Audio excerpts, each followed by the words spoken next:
34,000 feet की ऊंचाई पर भूतिया प्लेन में बैठे 121 पैसेंजर्स की मौत कैसे हुई और क्या सच में वो प्लेन भूतिया था या फिर आतंकवादियों ने ये प्लेन हाईजैक कर लिया था? आइए जानते हैं आज की इस मजेदार वीडियो में। ये कहानी है हेलियोस फ्लाइट नंबर 522 की। कहानी की शुरुआत होती है 14 अगस्त 2005 से। तो जब ग्राउंड इंजीनियर अपनी इन्वेस्टिगेशन पूरी कर लेते हैं तो प्लेन अपनी अगली उड़ान भरती है और इसके लिए उसे लैंक्रा इंटरनेशनल एयरपोर्ट से ग्रीस के लिए एंथस इंटरनेशनल एयरपोर्ट तक की उड़ान भरनी थी। इतनी लंबी दूरी तय करने के लिए प्लेन के स्टाफ से लेकर पायलट और क्रू मेंबर की शिफ्ट चेंज की गई और प्लेन की कमान कप्तान हंस जर्गन मैंटन के साथ हाथों में सौंपी गई और एक एक करके सभी पैसेंजर्स प्लेन में सवार होते और हेलियोस फ्लाइंग अपना रोल ऑफ प्रोसेस शुरू करते हुए टैक्सी वे से गुजरकर रनवे तक पहुंचते हैं और सभी फ्लाइट चेक कंप्लीट करने के बाद ये फ्लाइट करीब 9 बजे लैंक्रा इंटरनेशनल एयरपोर्ट से टेक ऑफ करती है। उस समय ना तो फ्लाइट में बैठे हुए पैसेंजर्स को और ना ही क्रू मेंबर्स को जरा भी अंदाजा था कि ये उड़ान उनकी आखिरी उड़ान साबित हो सकती है, क्योंकि इस समय बादल बिल्कुल साफ थे, मौसम में कोई भी खराबी नहीं दिख रही थी और प्लेन नॉर्मली अपनी स्पीड से आगे बढ़ रहा था। फ्लाइट ने अपने रूट को फॉलो करते हुए समुद्र के ऊपर उड़ते हुए अपनी हाइट बढ़ाना शुरू किया और उड़ान महज 1 घंटे 23 मिनट की ही थी और प्लेन भी अपनी स्पीड से लगातार अपनी मंजिल के करीब पहुंच रहा था।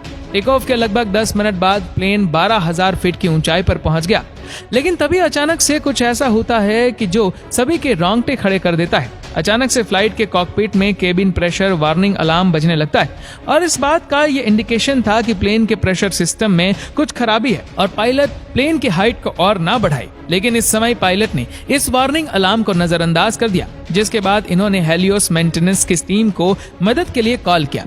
इस समय प्लेन आसमान में 18,000 फीट की ऊंचाई पर उड़ रहा था और पायलट्स मेंटेनेंस टीम मेंबर्स को प्लेन में हुई खराबी के बारे में बताने की कोशिश कर रहे थे। लेकिन इस समय अचानक से पैसेंजर केबिन में एक अलार्म बजना शुरू हो जाता है और पैसेंजर्स की केबिन में ऑक्सीजन मास्क लटकने लग जाते हैं, जिसकी जानकारी अभी तक पायलट को नहीं थी और वे इससे अपनी लैंडिंग कंफर्मेशन वार्निंग मैसेज में एरर समझ रहे थे।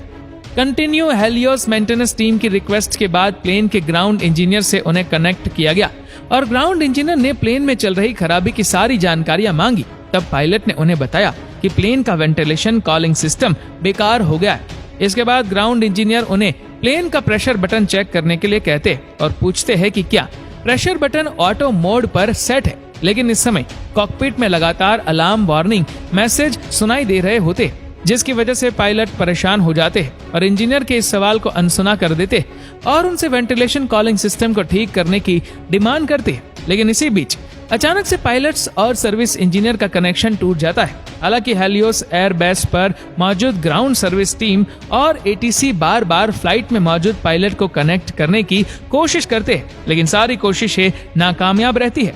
प्लेन की हाइट लगातार बढ़ती जा रही थी। अब प्लेन 34,000 फीट की ऊंचाई तक पहुंच चुका था, लेकिन बार बार कोशिशों के बाद भी जब प्लेन के पायलट से कोई कनेक्शन नहीं हो पाता तो दोनों एलबीएस पर मौजूद स्टाफ की टेंशन बढ़ने लगती है। इसके बाद पास ही में एक एयरफोर्स स्टेशन से 2 F-16 लड़ाकू जहाजों को इस पायलट के पास जाकर उसको चेक करने के लिए भेजा जाता है। सुबह 11:24 पर ये दोनों फाइटर प्लेन हेलियोस फ्लाइट के पास पहुंचकर उसके पीछे पीछे उड़ने लगते हैं और इनमें से एक प्लेन फ्लाइट के साथ उड़कर उसके अंदर झांकने की कोशिश करता है और इस फाइटर प्लेन में जो कुछ देखा गया वो सबके होश उड़ाने वाला था। दरअसल फाइटर प्लेन पायलट देखता है कि प्लेन में कोई एक्सटर्नल डैमेज नहीं है, लेकिन फर्स्ट ऑफिसर अपनी सीट पर बेहोश है, कप्तान की सीट खाली है और पैसेंजर्स केबिन खिड़की में देखने पर पता चलता है कि सभी पैसेंजर्स अपनी सीट पर बिल्कुल बेसुध पड़े हुए हैं। ऑक्सीजन मास्क पैसेंजर केबिन में लटके हुए। कुछ पैसेंजर्स ने ऑक्सीजन मास्क पहने हुए थे, लेकिन वह भी बिल्कुल बेशुद्ध थे। बाकी जिन पैसेंजर्स ने ऑक्सीजन मास्क नहीं पहने हुए थे वो नीचे सिर करके बेहोश थे और कोई रिएक्ट नहीं कर रहे थे। इसके बाद अचानक से fighter plane pilot Helios flight में दिखते हैं कि एक बिना मास्क पहने हुए अनजान आदमी आकर कैप्टन की सीट पर बैठ जाता है और कुछ ही सेकंड में 11:50 पर अपने आप उड़ते हुए प्लेन के बाई इंजन में से धुआं निकलने लगता है और इसके कुछ ही सेकंड बाद लेफ्ट इंजन बंद हो जाता है और प्लेन एक तरफ झुक जाता है। इसके बाद 11:54 फ्लाइट के कॉकपिट वॉइस रिकॉर्डर पर 2 बार एक मैसेज रिकॉर्ड होता है। अब तक घड़ी में 12 बज चुके थे और ये प्लेन 7100 फीट पर उड़ रहा था और देखते ही देखते लेफ्ट इंजन के साथ राइट इंजन का फ्यूल खत्म हो जाता है और जैसे ही प्लेन के दोनों इंजन बंद होते हैं प्लेन तेजी से नीचे की तरफ लैंड करने लगता है और महज 4 मिनट के अंदर 12:04 पर यह प्लेन एंथिस एयरपोर्ट से करीब 40 किलोमीटर दूर पहाड़ियों के बीच भयंकर तरीके से क्रैश हो जाता है।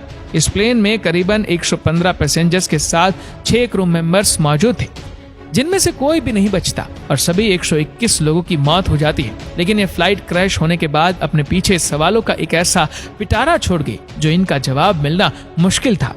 इस फ्लाइट के क्रैश होने की कोई एक वजह नहीं थी, बल्कि गलतियां शुरू से ही हो रही थी। सबसे पहली गलती थी जब ग्राउंड इंजीनियर को प्लेन में खराबी चेक करने के लिए कहा गया, तब ग्राउंड इंजीनियर ने प्लेन में सहायक विद्युत को यूज करने के लिए प्रेशरिंग सिस्टम को ऑटो से मैनुअल मोड में शिफ्ट किया। लेकिन फ्लाइट को चेक करने के बाद इंजीनियर इसे फिर से ऑटो मोड में शिफ्ट करना भूल गया और ये इस फ्लाइट के क्रैश होने की सबसे बड़ी वजह थी। तो दोस्तों, आपको ये घटना के बारे में जानकारी कैसी लगी हमें कमेंट करके जरूर बताना।